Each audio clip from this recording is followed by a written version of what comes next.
Hi there, this is Lisa Wilcox listening to Rocktober on Rock Video Rental.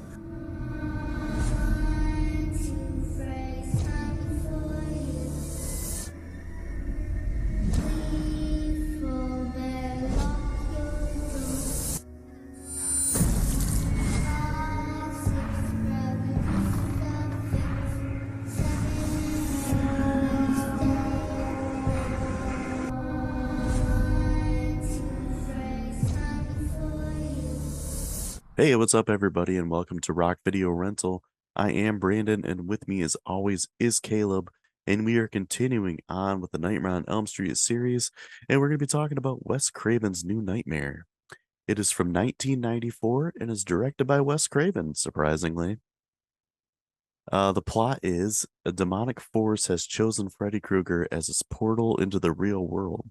Can Heather Langenkamp play the part of Nancy one last time and trap the evil trying to enter our world? The cast, we got Robert Englund as Freddy Krueger and himself, Heather Langenkamp as herself, Miko Hughes as Dylan, John Saxon as himself, Tracy Middendorf as Julie, and David Newsom as Chase Porter. This is an interesting installment in the series because it's What? completely different than anything else. Yeah, what what? Yeah, What is this movie? yeah.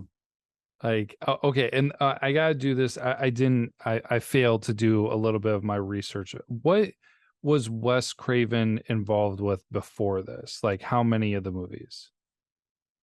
Um, Do you know Basically that? just the first one. He did Just the the first first one one? and then he wrote some of the third one, I believe. Okay. Um, well, obviously he came up with the whole idea of Nightmare on Elm Street originally. And then he may have been a producer on the third one. I know he did have some connection to part three. Okay. Um, it could have just been writing or something. I mean, obviously he wrote the third one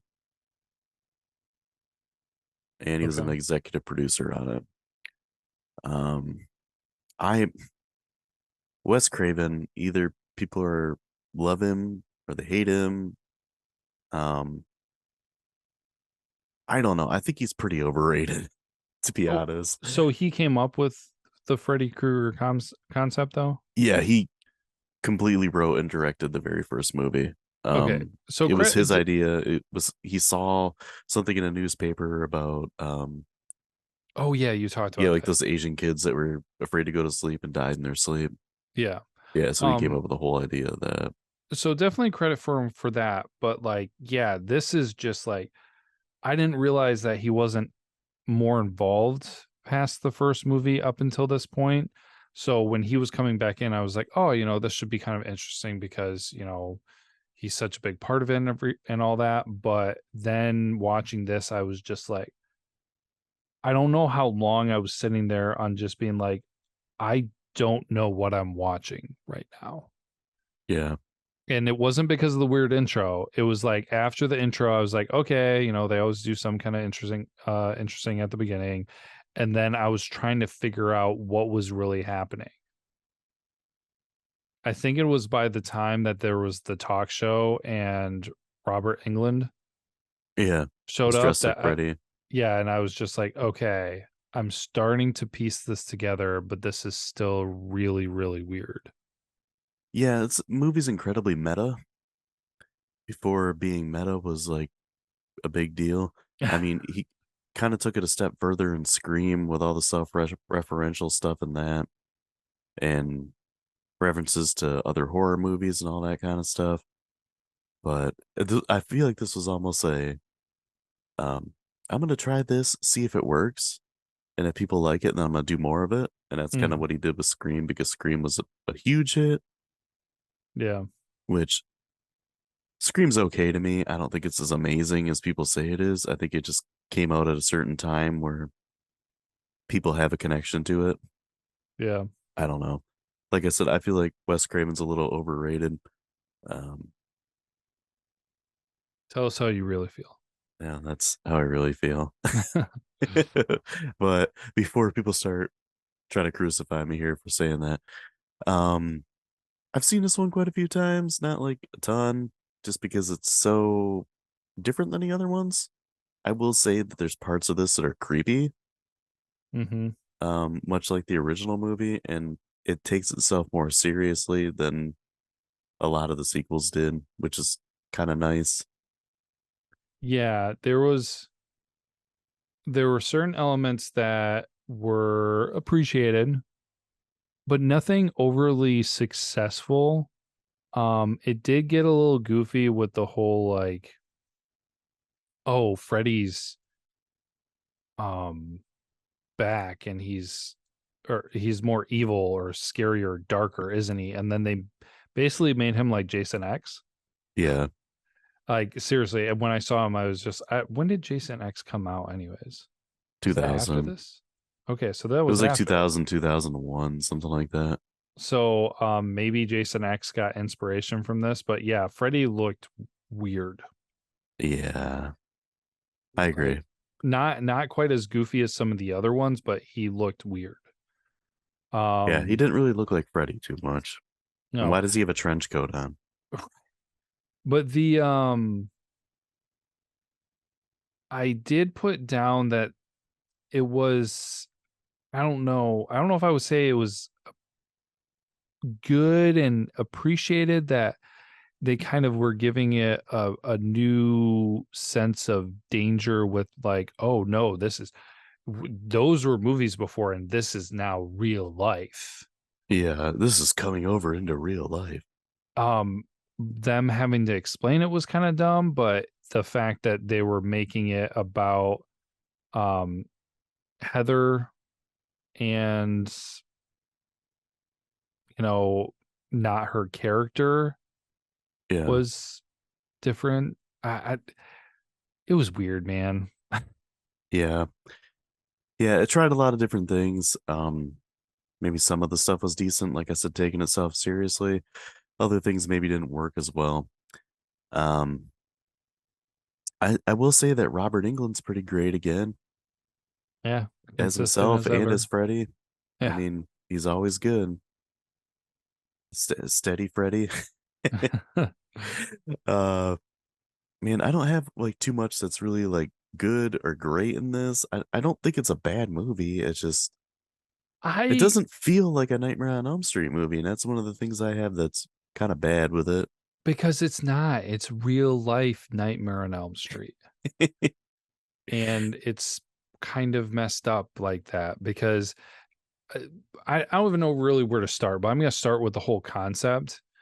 Like, I understand that Wes Craven was trying to say, hey, Heather, you were the one who defeated him in the beginning, so he's coming after you.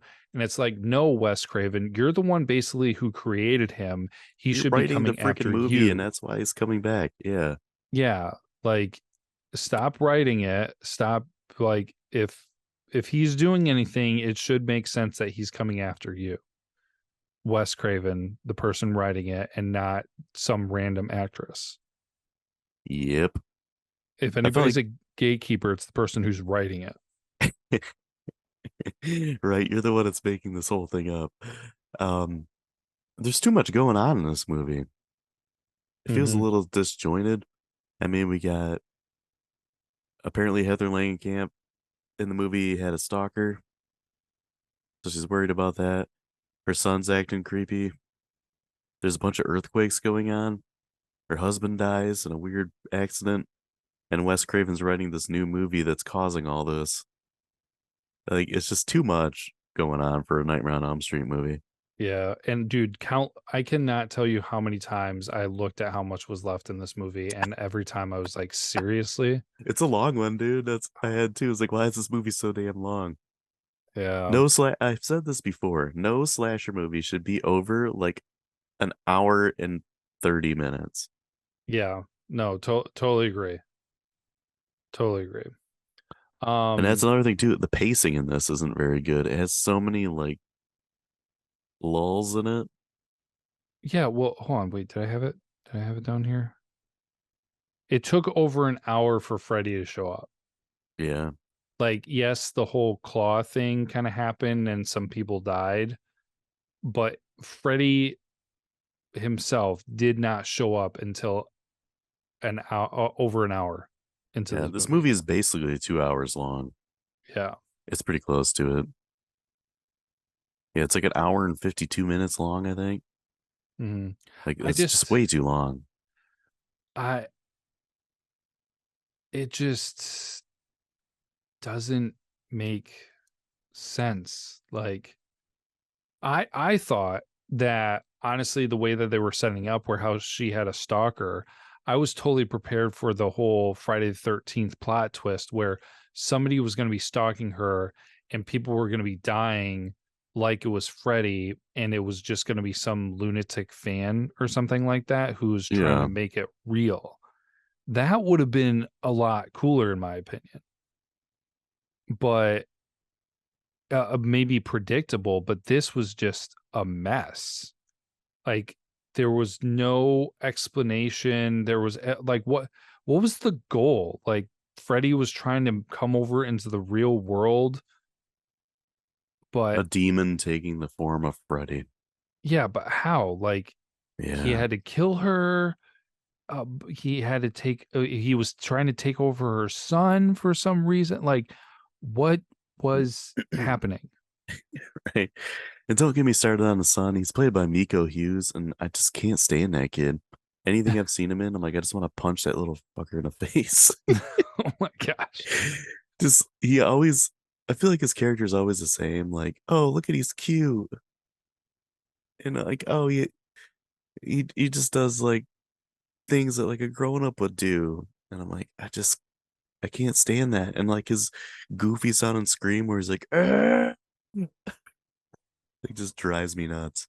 Dude, shut up. He was Wait, in that Caveman TV series you were talking about? oh, he was? Okay. Yeah. That explains it. That's why that show sucked. I know he was on Full House quite a bit, and he was played Gage in um Pet Cemetery, and he was on Kindergarten Cop, who again he played just as characters like, oh, he's so cute because he's the one that stands up and says, "Boys have a penis and girls have vaginas." That's an And Oscar moment right there. yeah, I was I didn't really have too much of a problem with him. There wasn't anything where I was just like, "Oh wow, this kid's doing such a good job."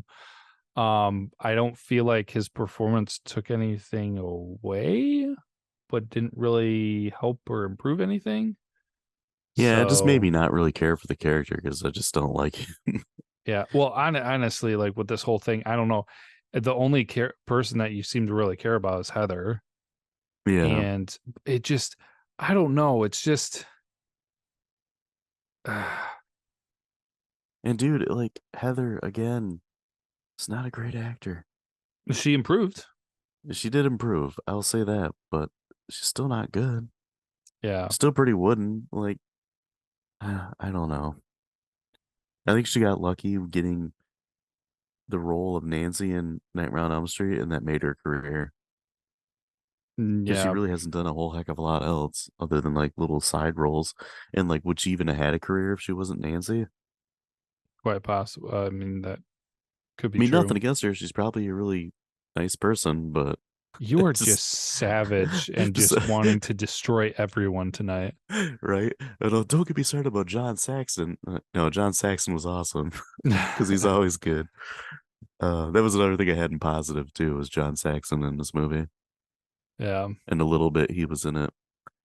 Another thing that irritates me in this is the constant freaking earthquakes. They just get to be Hmm. annoying after a while. Yeah. And I'm like, oh, is that Freddy trying to come into the real world? I'm like, freaking earthquake. I don't know. I don't. There are so many like little things with this too. Like, for instance, I thought about um her husband. She called him and was just like, "Hey, something's wrong with our son. You need to come home." He's like, "Okay, I'll be there in 3 hours," and it's like the middle of the day, and then all of a sudden he's driving home and it's like midnight. And it's just like, Right. dude, what, like, how long did your 3-hour drive go for? He had to stop and he was hungry. He had to stop at Old Country Buffet or something and stay there for an hour. Right. But then also, she went to go do her interview and she left her son at home. And she's just like, oh, forgive me, I gotta go. And it's just like, why don't you just take them with you? Like, they don't even have to go on the show with you, probably. They could just stay in your dressing room or something. Like, I don't know. There were so many little things in this where it's just like, this doesn't really make sense. Like, make it make sense here. I don't think they thought about the little details which actually help bring things into reality, and it just made it clunky. Yeah. And another thing, it doesn't make sense. I mean, this kind of goes into like the scenes and stuff, but there's a scene where she does that talk show with Robert Englund, and then she's like wanting to leave, and she's waiting for Robert to get done signing autographs, and he finally does, and she acts like she can't leave without him, but then all they do is walk down to the end of an alley and then they split apart. Yeah. Like, I don't understand. Like, did you want to have time talking to him? Because then you should just like went and grabbed a coffee or something. Mm-hmm. Like, I don't understand the way it's just like, oh, I gotta wait for Robert. Oh, okay, I will see you later. It was nice seeing you. And that was pretty And much all they say to each other. come on, dude. Like, here's one of the things I feel like if they really wanted to go this route that they totally missed the mark on is that if they really wanted to go this whole route with Freddy coming into the real world, how could you not have had a Freddy versus Robert England something? Right. Like, you have a huge opportunity there to do some kind of a ploy, part of the plot, some epic thing where it's just like, oh my gosh, Robert Englund is like facing off with Freddy Krueger himself, which of Yeah. course would be him playing both parts. But that's something that would be more on the mind-blowing side of things. Yeah.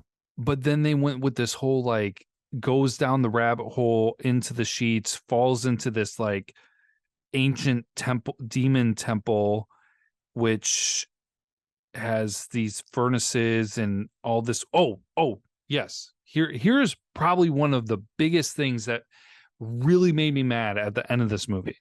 Okay. Really made me mad. Because basically, Freddy Krueger can do things in the real world and kill people and has like supernatural powers. Yeah. But then in his dream world, or whatever the flip you want to call it, that Heather goes into with her son, Dylan escapes into one of the furnaces and the door can only open, I don't know, like a foot, 2 feet wide, something like that. Yeah. And all of a sudden, somehow, Freddy Krueger is incapable of getting through that opening. And so then he uses his mystical powers to stretch his arm to try to grab Dylan. But when that is unsuccessful, he gets pushed into the furnace through the same door that he was just stuck in. Somehow magically he gets pushed through it. And that's when they lock him in and burn him and kill him. Yeah. And all of a it's sudden he can't do anything. Yeah, it's like, just make it make sense. And that was a huge part where it was just like one thing after another, where it's just like, okay, you're in the dream world. Why is Freddy why are you forcing Freddy not to do some weird, creepy thing that he could just get the kid?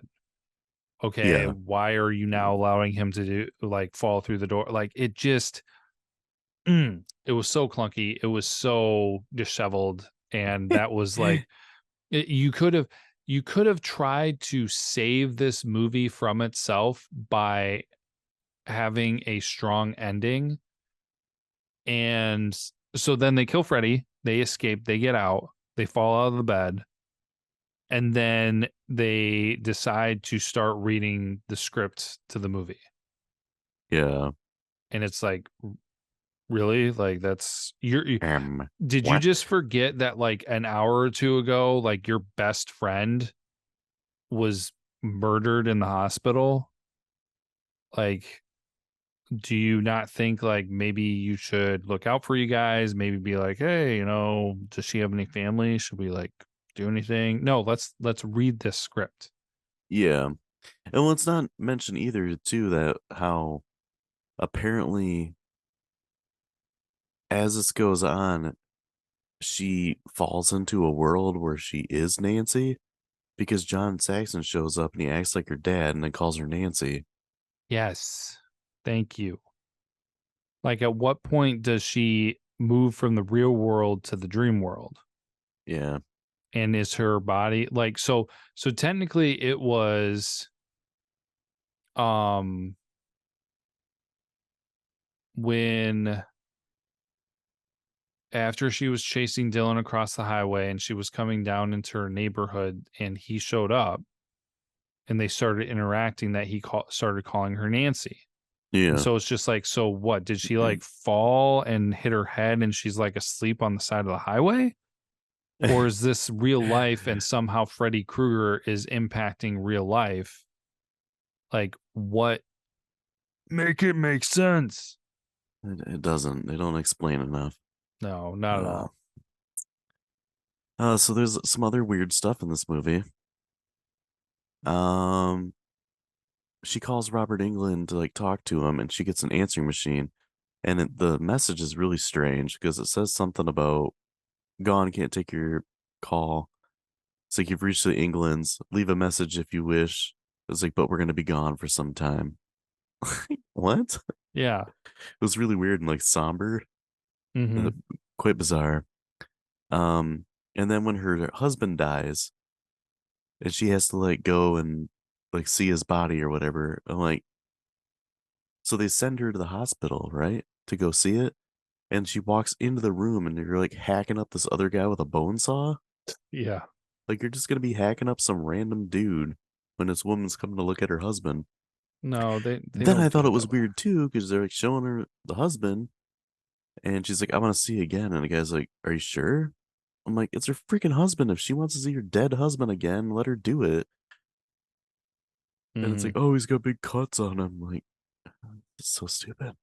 Yeah. No, it was dumb. Like they have bodies in the hallway. When they do stuff like that, if somebody's coming to identify a body, I am not an expert in this, but I'm fairly certain that's kind of protocol to like have a separate room or there's like, yeah, there's separation between that. The same place that you identify a body is not the same place that somebody's going to be busting open somebody's chest. Yeah. Oh gosh. And then too, the limo driver, like they kind of build that character as kind of like a creeper, Mm-hmm. and like she walks off, and he like almost does like a lean back and checks her out, and I was like, what is this guy's like fascination with her? I mean, like Heather Langenkamp is an attractive woman, but she's not like this over sexualized like bombshell type. Mm-hmm. And it's, I mean, that's the reason she got the role of Nancy to begin with, is because she was more like the girl next door, Yeah. more of an average girl. I don't know. And that guy was just so creepy, and they give him like personality, and there's really no reason for it. Mm-hmm. Well, I Well, it starts totally, off too where she keeps getting these phone calls, and then finally she gets this one, and she answers it, and before she even says hello, she just says, "Leave us alone, you son of a bitch!" And he's like, "I'm the limo driver outside waiting for you." this is a Wendy's, ma'am. Well, But they'd have it ready for me. It's ready now. I seriously thought, because like I said, I thought it was going to pull a Friday the 13th thing where it was a copycat killer, and I thought it was going to be the limo driver. Like, I mean, Yeah, that would have been a pretty stereotypical thing, but it could have worked. So, yeah. Oh, also too, when she was looking at her husband's body, and it's about those cuts, it's like, yeah, he was. It looks like he was clawed, and the guy just says, "Yeah," and then doesn't say anything after that. Yeah? I think It is so. the whole exchange between those two was just really awkward. Hmm. Oh, and I kept laughing too because Dylan has a stuffed dinosaur he calls Rex. I had that same stuffed dinosaur when I was a kid. Oh, seriously? Yeah, I won it because in our library they had like a jar of animal crackers. And Okay. if you guessed how many animal crackers was in it, you won this dinosaur. That's And I ended up winning it from that. I think I just threw it away like a couple of years ago. It was in a tote in my basement and it was like falling apart, so I threw it away. that's funny. But Freddy Krueger probably slashed it, and then my mom stitched it up with red thread to make it look like blood. Right. Because that's totally normal. Oh, exactly. Uh, when she takes Dylan to the doctor multiple times, and then this one doctor's like questioning her about stuff. She's like, "You haven't shown him any of those movies you were in, right? The scary ones." I'm like, what the hell doctor is gonna say that?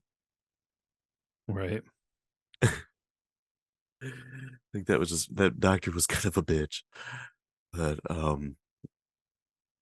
and then like all the weird tantrum things that he's throwing were just annoying. But again, that comes back to Miko Hughes and me not being a big fan of him. Yeah. Uh, No, it was well, no, then it was so there were also let's just talk about all the nonsense that was in this movie. So she was also getting letters somehow in the real world with letters written on the paper, yeah, and they didn't even say what the paper was, but there were letters written on the paper. She was getting phone calls in the real world. Other people were getting phone calls and weird things going on in the real world.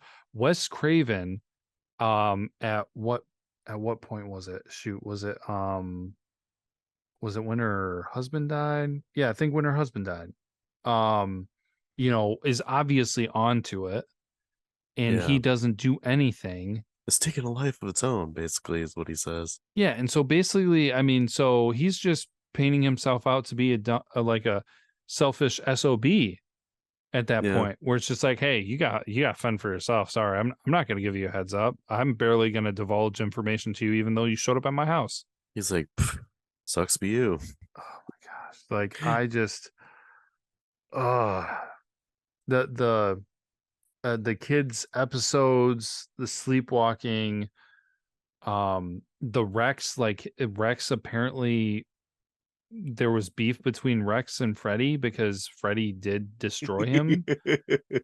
So I don't know what, like we've never had it where something else became real in the dream world. Yeah. He just didn't like Rex. Just Rex in effect. so much stuff where they give you something like a bait and hook, but they don't draw you in with it. It's just like, oh, here's a little something. Oh, okay, we'll find out about that later. No, no, you won't. No, you won't. It's just nothing. Yeah. Oh man. Well, we've gone through all that, but I guess what's left of scenes is the kills. Oh yeah. It's not a heck of a lot in this one. Mm. And it's like, are they real? Are they not? We get Chuck and Terry, the two guys working with Chase. They get one gets stabbed in the throat and the other one gets stabbed in the chest with a Well, glove. that was the dream at the That beginning, was a right? dream, yeah, but I mean, in the world of making the special effects for a kill, that was a kill. Okay, yeah. Um, and then Chase, he dies in a car accident after getting stabbed in the chest. And then Julie gets stabbed in the back and her neck broken. And then the Freddy Krueger entity gets stabbed in the leg and tongue, and then he's burned and he explodes. Wah, Yay. wah. All right, you want me to do trivia and facts? Yeah, I don't really have much more to contribute, so Yeah. So the events in the film revolve around Heather Langenkamp having a stalker. In real life, she did have a stalker, and Wes Craven actually got her permission to weave it into the story. okay. So in this film, Freddy is depicted much closer to what Wes Craven had originally intended for the character, much more menacing, much less comical, with an updated attire and appearance. However, in 2015, before his death, he would admit that he regretted changing his appearance and said, "If it ain't broke, don't fix it." Mm, Which is why he kept the ghost face mask the same in every Scream movie. uh, The TV show appearance was inspired by a real encounter. According to Wes Craven, he said, "Robert Englund and I did an appearance together on a public TV show in San Francisco. It was about whether this kind of movie was bad for children or not. There were parents in the audience with their kids. All the kids leaped to their feet and started chanting, 'Freddy, Freddy, Freddy.'" He said, "I remember looking at the show hosts and at the parents, and they all looked horrified." oh my.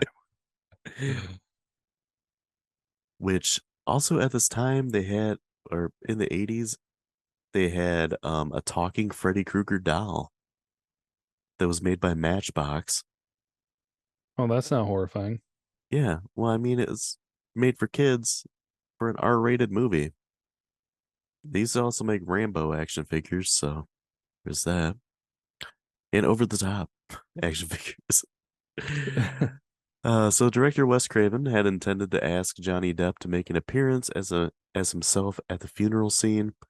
Craven never worked up the courage to ask him, but after the film's release, they ran into each other. Craven asked Depp if he would have made an appearance in the movie, and Depp said that he would have, and that he wished that Craven would have just asked him to do it. Oh man, I was totally looking for that. Yeah. In reality, Heather Langenkamp's real husband, who is David Leroy Anderson, is a special effects man. Oh. He was also asked to be in the movie, and he declined, like to play himself in the movie, and he declined. Hmm. So Wes Craven's daughter, Jessica Craven, appears as a nurse in the movie. Rock. Miko Hughes has kept the sewn up Rex since the filming closed. Wes Craven had an original copy without the scars on it. Hmm. So at the 44-minute mark, during the scene in the playground where Heather is talking about what happened at the funeral, right as she says, "Seeing Freddy in that grave seemed pretty real. A boy rides by on a bicycle and he's wearing a sweater that's nearly identical to what Freddy wears." Yeah, I saw that. Dr. Hefner is a nod to Richard Hefner, who was the head of the MPAA and the bane of Wes Craven's filmmaking career. The name Dylan is spoken a whopping 103 times in this movie. Dylan. Dude, that's almost as bad as Poltergeist 3 and how many times they say Carol Ann. Like, Nice. yeah, it's ridiculous in that one. I feel like that one does it like 300 times or something.